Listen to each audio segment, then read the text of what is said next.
Good afternoon. This is Brett Hayworth for Siouxland Public Media News. Hinton School District coaches and administration leaders have responded to a lawsuit filed by two Hinton High School wrestlers and their families over hazing incidents. Lawyers representing the school officials earlier this week filed a response adamantly saying they did not cover up knowledge of the incidents, although they did acknowledge the facts that some wrestlers were shocked with a stun gun, according to the Sioux City Journal. Police in Coralville launched an investigation after a video on social media showed a wrestler being held down and tasered during the Iowa State Wrestling Tournament in Coralville.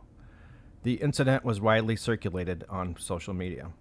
The lawsuit by parents and students asserts that two Hinton wrestling coaches fostered a team atmosphere in which underclassmen were bullied and harassed. Allison Canny is representing the plaintiffs and said a pattern of abuse started even before the serious allegations came to light, and nothing was done by coaches to stop it.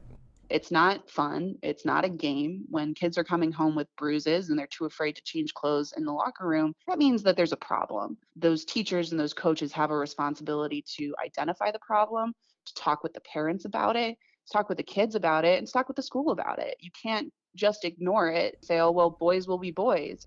People living in the school district have attended some recent Hinton school board meetings, with some supporting and others criticizing Hinton wrestling head coach Casey Crawford.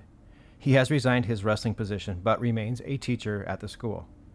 Additionally, Iowa Governor Kim Reynolds said she'll use $17.5 million of federal coronavirus relief money to pay for opioid addiction prevention and treatment programs after the legislature failed to allocate opioid settlement funds.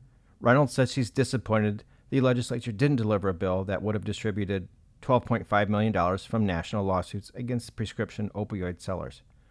The new funding will include money for an opioid use prevention public health campaign and a residential addiction treatment center for youth and young adults. The biggest amount of $10 million is for a state grant program to pay for physical infrastructure for treatment and recovery providers. Additionally, there will be a primary election on June 4th in both Iowa and South Dakota. Absentee early voting for the primary started on Wednesday in Iowa, and it also continues already in South Dakota. For Siouxland Public Media News, I'm Brett Hayworth.